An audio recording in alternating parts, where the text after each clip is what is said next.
Dan Imam Haramain mensyaratkan fi amakina mukhtalifah, di tempat yang beda-beda. Jadi kalau kampung itu besar, di tengah desa harus ada jamaah, di pojok-pojok yang biasa digoni gerduwo itu juga harus ada jamaah.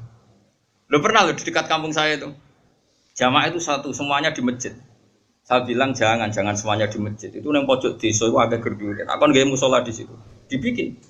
Yo gerduwonya mirip tenan. Ini penting saya utarakan karena tadi malaikat itu kan di semua buminya Allah itu akan nangis kalau ada bumi yang nggak dipakai sholat, nggak dipakai sujud. Karena malaikat ini menstatuskan bumi itu mahalus sujud. Makanya kata Rasulullah wajilat lanal ardu kulluha masjidan, semua bumi Allah itu hakikatnya adalah tempat sujud. Sehingga kalau nggak ada sujud itu ya kecewa. Bumi ini kecewa sekali kan. Makanya harus fi amakina mukhtalifah, tempatnya harus beda-beda di mana-mana.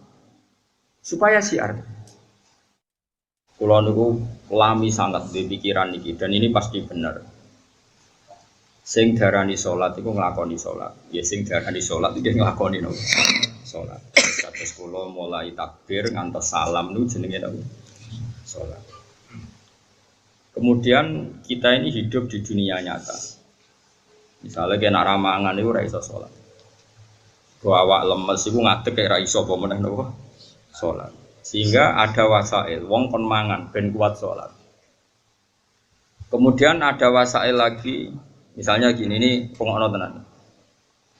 Nabi Ibrahim itu nabi yang luar biasa. Beliau Khalilur Rahman. Dia tahu kalau fisik manusia itu kalau tidak makan itu tidak bisa sholat.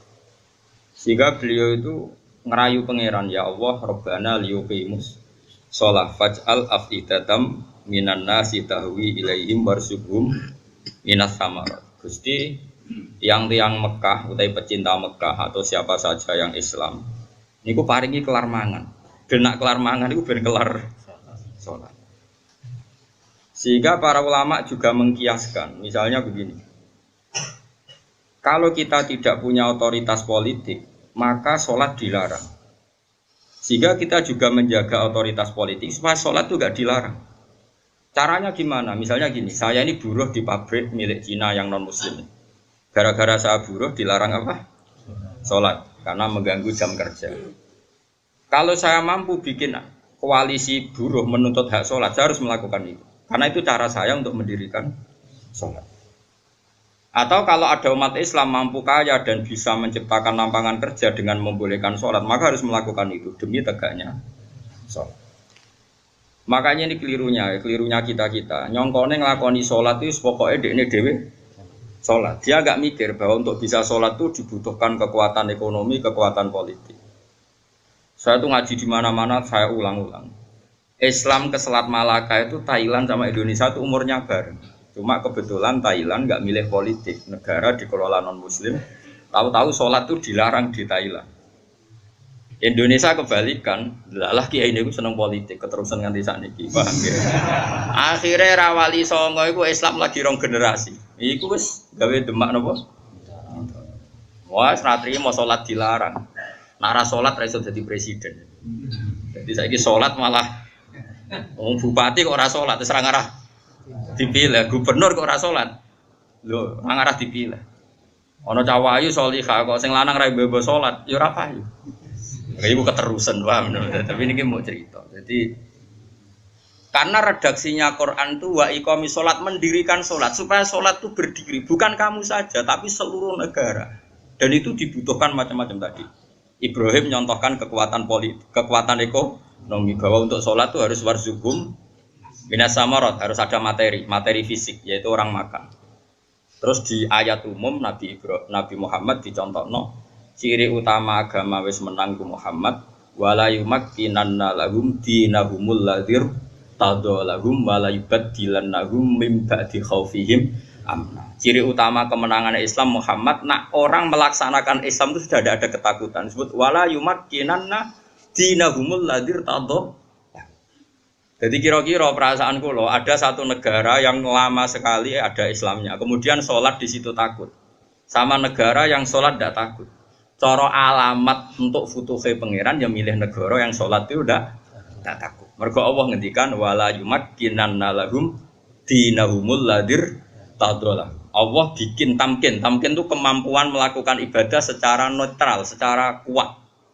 Terus wala yubaddilannahum mim ba'di khaufihim amna, dan mereka melakukan ibadah itu merasa aman, tidak merasa takut. Kayak dulu sahabat sholat tuh sembunyi-sembunyi. Ba'da fathi Mekah sholat terang. Ini penting kalau ingat no. Jadi sing sufi goblok ya ben mari, ben gelem rontok politik. Sing politik yo mari sholat tuh rambut tebar pesona. Jadi sepodo mari ini terus yang waras kowe tok ya ujug kowe nanti pikiran. Ya pokoke iki ngomong ilmu ngono ae napa, ora usah ujug-ujuban, pokoke ngomong napa? Ilmu. Ora usah terus rasa suci dhewe yo ora. Wong rom yo lagi tak kandhani iki wae. Tapi yang jelas ning ayat itu jelas sorry ada kata-kata wala yumakkinanna lahum dinahumul ladzir tadallahum wala yubaddilannahum min ba'di khaufihim amna. Jadi ciri utama agama hebat itu kalau merasa tamkin. Kowe rabi yo iso, wayoh yo iso itu berarti wis jos. Beragama secara napa? Benar. Yo. Paham ya? Tapi nak wani ya pokoknya sementing itu wani. Lho kalau di kanca bojone loro telu iku langsung legal kabeh didaftarno langsung legal kabeh. Kondang tenan. Rabi langsung wakeh didaftarno ya langsung legal kabeh. Yo hebat tenan. Tapi kok kuat suwe ora ya ora roh nek iku takdir no. Tapi ini penting kula aturno nggih. Kula niku kan maca tarikh niku kathah. Maca tarikh niku kathah. Di antara tarikh itu kenapa semua nabi itu kok menguasai negara? Enggak ada nabi yang enggak menguasai negara. Nabi Muhammad pada akhirnya menguasai Mekah Madinah. Ada Fathu Mekah. Karena dengan menguasai ini berarti sholat ibadah menang. Sholat ibadah menang. Kalau enggak ya dilarang. Dulu orang sholat di Masjid Haram itu dilarang. Dulu orang Islam sholat di mana-mana dilarang. Sampai Islam kuat, terus berani terang-terangan sholat. Fasda gimana Tumar. Di Indonesia sekarang luar biasa. Malah pejabat yang enggak sholat itu dijeng wong. Kira-kira malah rada di. Golek bojoe wong ra salat saiki kangenan. Musibat. Wes pokoke jos. Tambah kowe ketok khusyuk, sawangane tambah gampang rapi. Jajal misalnya Mustafa nganti badhuke ngecap koyo wayah iku koyo mungkin. Lah berhubung sujute urung kaya kan sah ta ora wayah dengan badhuk ngene. Maksudnya geng meyakinkan kan. Koyo orang iso ngajak ning swarga lah. Pokoknya dengan rai seperti ini tuh masih itu.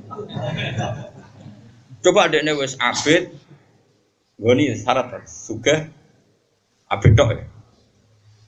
Wis pokoke lakoni wis nawani ya. Tapi ini penting kalau terangno ya, makanya istilahnya wa iqamis shalah, mendirikan. Jadi salat itu berdiri. Terus kedua kata Imam Haromen salat itu harus fi amakina mukhtalifatin di tempat yang beda-beda, sing ma'rufah, sing dikenal. Jadi wong kok salat ning isor pring dhewean tuh gak sah dari Imam Haromen. Sholat kudu di tempat terbuka, terutama fardhu. Sehingga kata Imam Haromen, kalau sudah ada jamaah tapi fi buyutim di rumah masing-masing, la tadharu bias syiar yang syiar tidak kelihatan putih itu tetap diperangi. Makanya syaratnya jamaah itu harus di tempat apa? Terbuka. Karena ini butuh syiar, butuh show bahwa Islam ya demi sholat, bukan sholat demi Islam. Jadi kita bela-belani kelar mangan ya ben kelar sholat, menguasai politik ya ben sholat tidak dilarang. Kita menguasai publik biar publik terinspirasi oleh hukum Islam rupanya apa? Sholat. Sehingga kata Imam Haromen, kowe sholat jamaah, maksudnya ora sah makili fardu kifayah, nak sekedar sah ya mungkin sah. Tapi jek qatalahumul imam. Dan Imam Haromen mensyaratkan fi amakina mukhtalifah di tempat yang beda-beda. Jadi kalau kampung itu besar, di tengah desa harus ada jamaah, di pojok-pojok yang biasa digoni gerduwo itu juga harus ada jamaah. Lo pernah lo di dekat kampung saya itu? Jamaah itu satu, semuanya di masjid. Saya bilang jangan semuanya di masjid. Itu yang pojok desa itu agak gerduwe. Aku nggak musola di situ. Dibikin. Yo gerduwene mirip tenan. Ini penting saya utarakan karena tadi malaikat itu kan di semua buminya Allah itu akan nangis kalau ada bumi yang nggak dipakai sholat, nggak dipakai sujud. Karena malaikat ini menstatuskan bumi itu mahalul sujud. Makanya kata Rasulullah wajulat anal ardu kulluha masjid, dan semua bumi Allah itu hakikatnya adalah tempat sujud. Sehingga kalau nggak ada sujud itu ya kecewa. Bumi ini kecewa sekali kan. Makanya harus fi amakina mukhtalifah, tempatnya harus beda-beda di mana-mana. Supaya syiar. Kalau jamaah tetap di rumah, qatalahumul imam, harus boleh diperangi oleh imam. Terus ketiga, ini penting kalau terangkan masalah iqamatis sholat. Sholat itu pentingnya jamaah, itu sing keliru, itu melok bener. Sing mardut melok makbul. Karena ndak mungkin kan wong 40 ora wali kabeh. Aku ya mungkin 1000 ya ora wali kabeh. Normalnya itu kalau ada orang dulu, era dulu, anggere orang 40 mesti sing sitok iku wali. Kayaknya sekarang 1 juta pun enggak jamin ada apa? Enggak ada wali, tapi enggak masalah lah. Mungkin zaman akhir kriteria wali juga agak seketat zaman dulu mungkin. Masa beda zaman kualifikasinya masih sama. Tapi kan saya kira angger sebawa nasi ibat ngalor ngidul.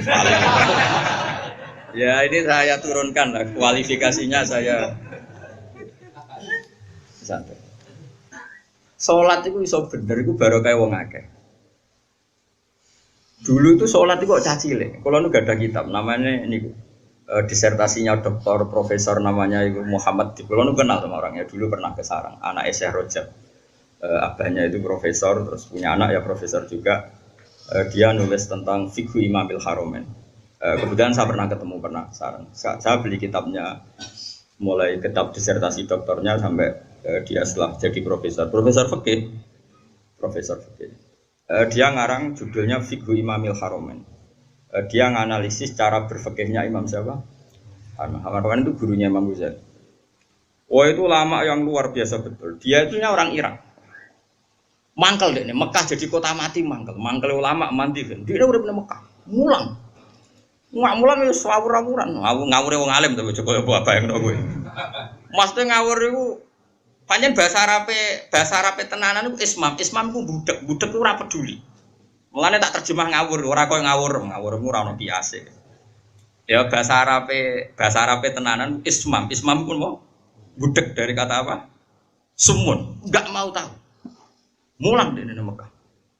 Ini dasar wong keramat. Mulang sing ngaji wae, sing gudeng yo akeh. Mulang ya dene jalan. Bareng Mekah wis ruame ilmu pindah nang Madinah. Gak terima deh Madinah mati ilmu. Lalu digelar Imam Nopo Harum. Semenjak itu Mekah Madinah itu ada geliat fikih. Mereka digerakkan oleh Imam siapa? Wah nak ngondikan wis kuwasa repol jadi Harum ini kuwasa repol. Makanya Imam Ghazali di Ihya sering keras karena didikan guru. Wol karena jadi Imam Harum ngamuan wong. Yaitu beliau termasuk yang fatwa jamaah itu tidak cukup fi makanin wahid, kudu fi amkinatin mukhtalifah di beberapa tempat yang beda-beda karena semua arduwa nggak boleh dipisahkan dari sujud. Sehingga terus dia untuk gelar nopo imam nopo Harman. Kalau ada kitab sekitar berapa jilid ya, ada 8 jilid atau 9 jilid yang kitab karangan beliau namanya Nihayatul Matlab fi Dirayatil Madhab. Itu kitab Indo. Jadi Imam Ghazali alim gitu itu karena barokahnya dididik Imam siapa? Haromen itu luar biasa. Yang paling saya kenang dari Imam Haromen itu gitu. Nak ngendikan gua ambek ngamuk. Wis masyhur. Kok yang menang kalah itu ngamuk. Tapi ngamuk wong alim ya tetep keramat terus. Kowe ngamuk ya guyu cilik. Ya apa ya koyo stres ngono. Modele ngamuk enak wong alim itu terus koyo mergo rondo. Tapi nang ngamuk wong alim itu duwe napa? Terus dia menulis faedahnya sholat. Jadi perjuangannya Rasulullah kayak begitu sampai jihad, sampai perang supaya sholat itu tegak. Makanya dimulai Nabi Ibrahim ketok nak beliau Nabi betul ngendikannya Rabbana liyuqimus sholat supaya mereka melakukan sholat. Cobalah karena mereka manusia kasih uang, kasih makan karena mereka kalau nggak makan nggak kuat. Rabbana liyuqimus sholat. Saya bela-belain mendoakan penduduk Mekah punya uang itu supaya liyuqimus. Berarti fas sholat maksudah tujuan kita makan adalah ben kelar. Sekarang kan enggak. Ayo sholat sik ben mangane enak. Berarti mangane ku tujuan, sholate ku lan. Wis innalillahi wa inna ilaihi raji'un. Mulane kena buka Ramadan. Niku cara aku sampe mangan sik. Aja sok khusuk terus ora usah mangan. Ben mangan sik ben sholate tenang. Ayo sholat sik ben bukane tenang. Berarti kowe bela-belani mangan, sholate mau lantara. Usum di kene kene. Lare ora wali-wali. Tak delok raine iku durung wali, mergo iku cek salah. Tapi nanti kualifikasinya diturunkan jadi wali supaya gampang jadi apa? Terus keempat begini masalah sholat. Kalau gak ada kitab Fathul Bari Sarahnya Bukhari. Itu nabi-nabi saking senenge sholat. Kata Rasulullah, Wa ra'aitu Musa tahtal kasibil ahmar wa huwa qa'imun yusolli ala qabri. Saya melihat Musa pertama ketemu, dia masih di kuburan di tahtal kasibil ahmar. Ada gundukan merah dekat Yerusalem, itu sekitar berapa ya? Sekitar 6 kilo atau berapa. Karena kalau di tag hadis, saya ulang lagi di tag apa? Hadis Nabi Musa itu sebenarnya mau mati itu di Tih, mau wafat itu di Tih. Tih itu ya dengan Masjid Haram masih 20 kilo atau berapa, masih jauh. Terus beliau kata Nabi Musa, Nabi itu unik semua. Ya Allah, matikan saya romyatan bi hajarin ila ardil muqaddasah. Saya inginnya mati hanya selemparan batu karena dulu gak ada kiloan, gak ada meteran, ukurannya romyatan dihajarin sekuat orang melempar batu, ya sedekat itu saya mati. Ya kira-kira berapa? Orang melempar batu itu paling berapa kilo? Kira-kira gak buanter, wong Arab loh, ojo wong rom. Wong Arab wis bar mangan, ojo. Hah? Nak watune cilik tak gede. Nak watune gede kok. Nak jak matematika juga. Gak piro. 100 meter par kan? Hah? Bro. Nah itu di situ Nabi Musa itu sholat. Kalau nanti teng makomnya Nabi Musa, makom itu tempat beliau sholat dulu. Teng kuburannya, meskipun kuburannya mukhtalaf alaih tentu. Terus di Syarafatul Bari itu gini, termasuk yang ditulis Sayyid Muhammad dalam Mafahim Ajiban Tuhan. Rasulullah itu saking senengnya sholat ngedikan gini, ketika saya belum pernah ketemu para nabi kecuali pas itu kuburan di kuburannya sholat do munfarid sendiri. Kan gak iso ngentongi jamaah mau ndak mau harus sendiri. Pas Nabi Muhammad mau Isra itu kan beliau di Baitul Maqdis. Semua sholat datang. Karena mereka hobinya sholat ini mumpung ada imam besar. Imam besar Kanjeng Nabi maksudnya kok napa, Pak? Kowe kok aja terlalu jurnalistik. Mumpung ada imam besar, Imamul Muttaqin itu yang di tarhim-tarhim itu loh. Di tarhim-tarhim kan diterangkan loh, yang ada tuh musola-musola yang masih pakai tarhim itu. Watakot dam tali solati, fasolah wa antal seperti, terus watakot dam tali solati terus wal antal apa imam. Kemudian para nabi datang, kamu maju dan kamu menjadi apa imam. Itu nabi sebelum Mi'raj itu kenangannya para nabi ya sholat. Jadi semua nabi datang ke Baitul Maqdis itu hanya apa untuk sholat. Mumpung ada ya Imam al-Muttaqin, Imam al-Mujahidin, imam besar, ahli jihad, ahli taqwa. Itu semuanya gitu, semuanya demi sholat. Singkat cerita ketika Nabi mau kapundhut, saking senangnya sholat itu ngetikan nih, saya hafal teksnya. Saya ini mau meninggal kata Nabi. Dan saya melihat para nabi itu sholat di kuburannya. Terus kata Nabi gini, wa ana akramu ala Allah. Dan saya terlalu terhormat. Saya ini terlalu terhormat di mata Allah untuk membiarkan saya 3 hari meninggal kemudian saya tidak sholat. Jadi pastikan kalau saya terpaksa ngalami masa-masa kecelok mati mayit, maksudnya kecelok ya tentu tidak mayit hakikatan karena semua nabi itu ahya, semua nabi itu hidup. Umpama aku kecelok ngikuti prosedur umumnya wong sing kecelok kapundhut, paling banter mau tolong. Aku ku izin mbek pangeran, terlalu terhormat pangeran kok aku terus ning kuburan kok amen turu mati terus sholat. Jadi nabi cita-cita terbesar beliau setelah meninggal pun itu mau melakukan sholat. Wa ana akramu ala rabbi. Setelah saya meninggal gini walam usolli ba'da salasin. Kemudian saya tidak sholat setelah masa 3 hari. Ya masa 3 hari mungkin itu pilihan Nabi karena mau tidak mau harus mengalami proses peralihan alam ya. Tapi tetap cita-citanya itu sholat. Nah saya ini gue iso sholat udah spring susu. Ya Allah, ya Alhamdulillah dan biasa urip besar. Terus keempat, sebaiknya imam sholat itu yang paling alim, paling akrok, paling benar. Itu awal-awalnya. Tapi nanti kan terus kayak seleksi KPU. Misalnya Mustafa, wis iki jenggoten wis sunah Rasul tua wis bener. Tapi engko tajwidnya kalah mbek Ki Fuad. Ki Fuad misalnya tajwidnya bener kalah sepuh mbek Pak Hudi. Nanti kan iso seleksi kan ribet. Sajane apik aturan itu tapi nanti sini ribet. Terus Ruhin menang. Wah, ra iso sing paling parah pangeran jare Nabi wong fakir. Wah, sesat barakah. Wah, yo repot. Dulu itu sholat itu memang diseleksi betul. Karena ya umul qauma aqra'uhum likitabillah, yang paling berani imam itu yang paling akro, yang paling afqah, yang paling asan, yang paling aqdam hijratan di fikih kan ada aturannya. Satu yang paling bacaannya benar. Benar tok harus tahu apa? Maknanya. Karena kalau enggak tahu maknanya itu kalau wakaf itu fatal. Ya fatal tuh Pak Udi. Misalnya ono wong wacanane apik terus waqafe ngene. Innallaha la yastahyi terus waqaf. Ayo prono.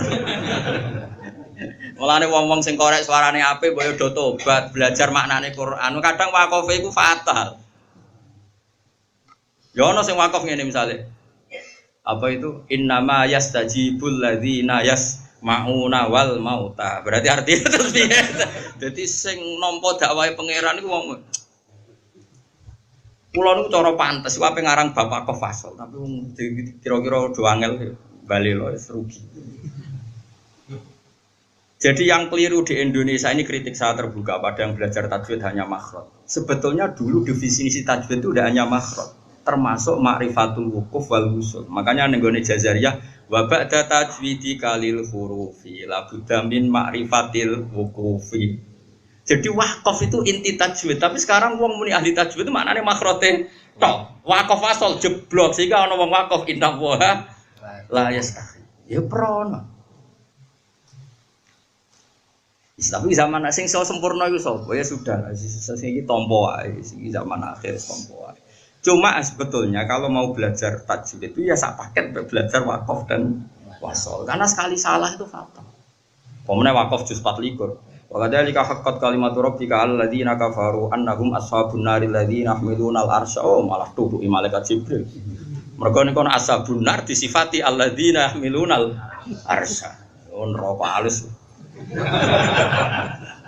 Makanya wakaf ini penting sekali. Lho kula nu gadah kitab karangane Hasan bin Hadi Asegaf. Saking judulnya kitab Al Jauharul Masun fi Qiraati Qalun, qiraahnya Nafi' yang riwayatnya Qalun. Sampai saking dugane Habib Hadi Hasan bin Hadi Asegaf. Itu orang Sadat yang terkenal ahli qiraah. Sampai ngedikan gini, saya ngapal kitabku 6 wakaf tok dakhalal jannah. Saking mangkele wong wis ora belajar. Roh tok 6 sangka wakaf. Iku dakhalal. Lah aku apal ae ketan.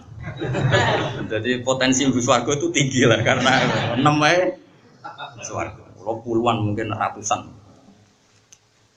Karena ya tadi fatal, kalau enggak tahu itu fatal.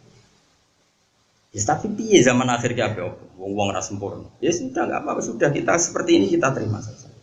Semenjak wong padha buletes, untungnya Nabi ngendikan ra ikut tok. Sallu khalfa kulli barin wa fajirin. Sallu khalfa man qala la ilaha illallah. Semuanya iku ora ono seleksi. Mane kula nu salat teng putih-putih makmum guling-gilingan nek imam ora usah diseleksi. Pokoke KPU wae. Dadi kula wis anggere ana wong imam nggih. Hingga detik ini kula sering makmum. Kula sampean kapan-kapan nak tuwa yang imami kapan-kapan. Tapi saniki sementara makmum guling-gilingan nek salat itu sesuatu yang baik bahkan ketika diimami orang yang kurang baik. Masyhur itu kan ketika ketika Sayyidina Utsman dikepung oleh orang-orang Khawarij semuanya itu rusak terus sholat didirikan. Ketika sholat didirikan karena orang soleh itu dikepung diimami mubtadi orang yang sangat berdua ratir mau berdua sangat berdua. Bahkan orang yang imam ini termasuk orang yang menghendaki Husain terbunuh Sayyid Utsman terbunuh. Orang-orang baik di dalam gedung termasuk Sayyidina Utsman, Sayyid Hasan bin Ali, terus ada Abu Hurairah, ada beberapa itu. Terus ketika sholat didirikan itu ada yang usul ke Sayyidina Utsman. Ya Utsman, apa engkau membiarkan mereka ngimami sholat sementara mereka berdua itu? Jawab Sayyidina Utsman lucu. As-sholat ahsanu ma ya'malun nas. Ini ada di Bukhari. Fa idza ahsanan nas fa ahsin ma'hu. Sholat itu perilaku terbaik manusia. Kalau mereka sedang sholat kan sedang baik ya sudah nggak apa-apa kamu makmum. Setidaknya pas sholat itu sedang baik. Saking arifnya Sayyidina Utsman. Makanya sama makmum rugen juga bolak-balik. Setidaknya pas sholat itu pas waras. Lah kok pas wedo ya pas rata anut tuh. Pas sholat Pak Mustafa itu pas sholat ya tanut. Tapi nak pas turu ngaji ya rata anut. Jadi sementing itu pas sholat itu kearifan. Aku lo makmum wong bolak-balik, kecewa ya bolak-balik tapi ados. Mulane kula mantep dosa kula disepuro, kula husnudzon mbek pangeran. Pangeran dawuh anak idadzoni abdi. Kula nu zaman melarat, saiki lah yo urung juga tapi kula nire tuwih melarat timbang saiki. Moro Jogja niku beto kerdus. Kalian santri kula kalih. Kula riyen zaman melarat to di santri. Jadi sepakat kiai, melarat lah yo. Lho kula zaman melarat itu wis ngorek kitab mahal, kitab tertinggi loh. Setelah Fathul Qorib, Fathul Muin, Fathul Wahab itu kitab banyak santri sarang yang ikut saya karena ingin ngaji sama mahal. Padahal tamat aliyah sarang. Jadi mulai dulu saya di Jogja pertama itu mahal. Saya kira tak dono nasoil bibat. Lagi nak gelem sorokan loh tapi ya kayak semua cowok. Tak balenin dah mulang nopo mahal gitu. Tapi sekali raiso tak usir. Itu makmum. Lalah itu lu ngaku itu bada sufi, sama naruhan bada sufi. Pas antara Pati Purwodadi itu sudah masuk Purwodadi itu wae Jumatan. Kulo niku wedi pangeran. Senajan tono kaul-kaul sedarane musafir oleh no. Ninggal apa? Jumat wong kula musafir tenan, misalnya kula teng naruhan ya ora omahku. Singkat cerita aku tetep medhun. Padahal gue kerdus kali perjuangan. Salat. Lah wudune ku ning kali. Sing Jumatan mu 16. Imame maca Fatihah kok wong jihad, yakin.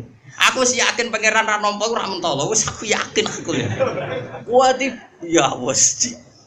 Walhamdulillah rabbul yakin sekali jauh. Mulane kula semenjak iku ora fanatik tajwid. Ana wong makhrote apik tapi engkek, makhrote keliru tapi jihad.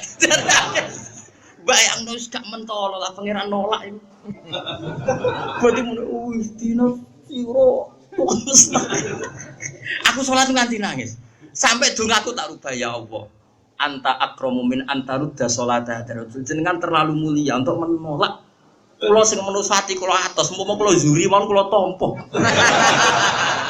Jenengan Rahman Rahim. Cek tegane jenengan batalno salate tiyang niki. Mumpun Gusti jenengan tampa mawon. Mumpun nak boten ditampa kula ora rasa tampa pisan wis.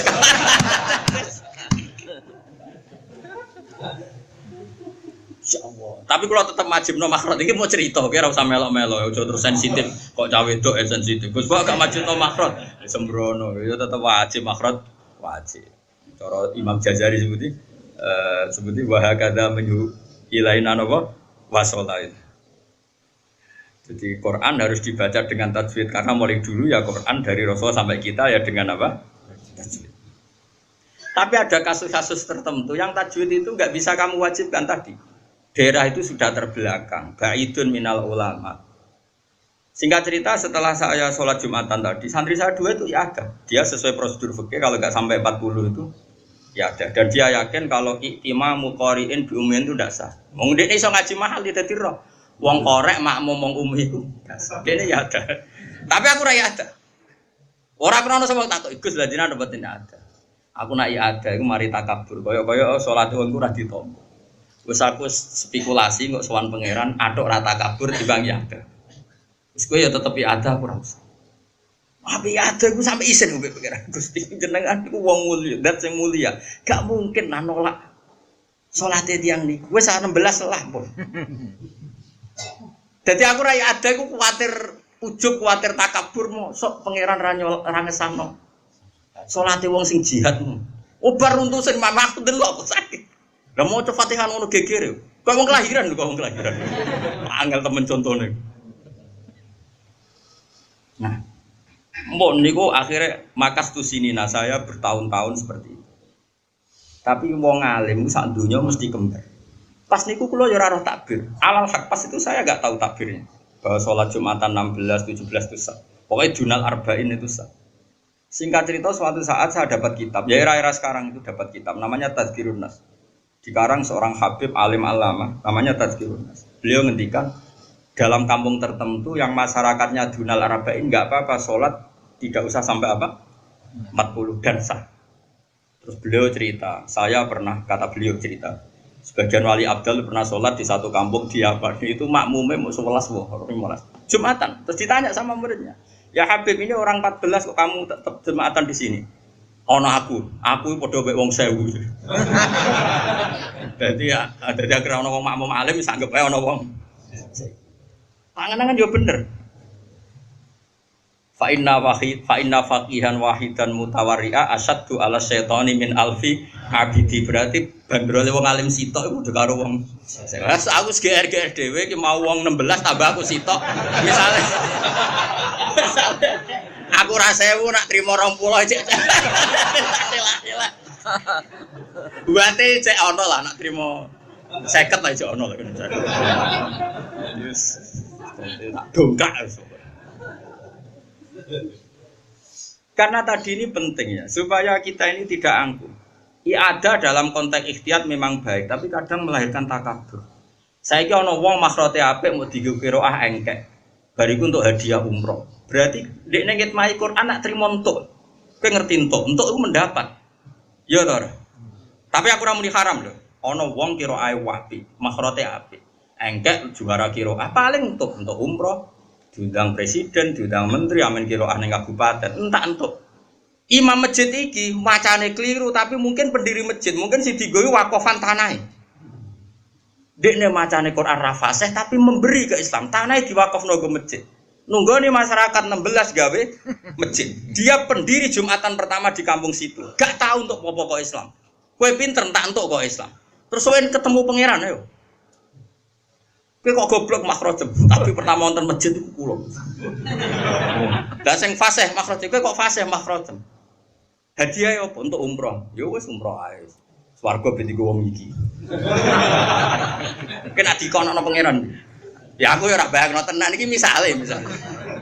Saiki ciri utama ngitmai Islam ngekeki tantuk. Ayo jawab. Ayo jawab. Ngekeki yunfikun. Mulane kula kadang dadi wong alim isin perkara ini. Lho kula mboten sombong, kula sering nyetak Quran nganggo dhuwit kula. Ya sebagian diuruni donatur, sebagian dhuwit. Mergo kula isin, kula wis sering disalami template yang sehingga saya harus pernah memberi Quran. Di puluhan juta mboten 1 juta orang. Karena saya malu sering mendapat dari Quran saya harus memberi. Kula nek ana kitab wong nganti lali jumlah. Saking saya ini biasa kecelok wong alim untuk salam template, masa saya tidak memberi? Karena tadi, sing untuk ganjaran itu memberi yunfikun itu memberi al-yadul ulya khairum minal yadis. Nah, tapi nek aku misalnya Quran diwaca tenanan, juara lomba untuk umroh, untuk penghormatan. Ya ora haram, nak harame ora kan. Tapi kowe wani ketemu pangeran hubunganmu mbek Islam amen entuk kowe wani. Nak wani ya monggo. Mane kula niku jauh Gusti kula siap.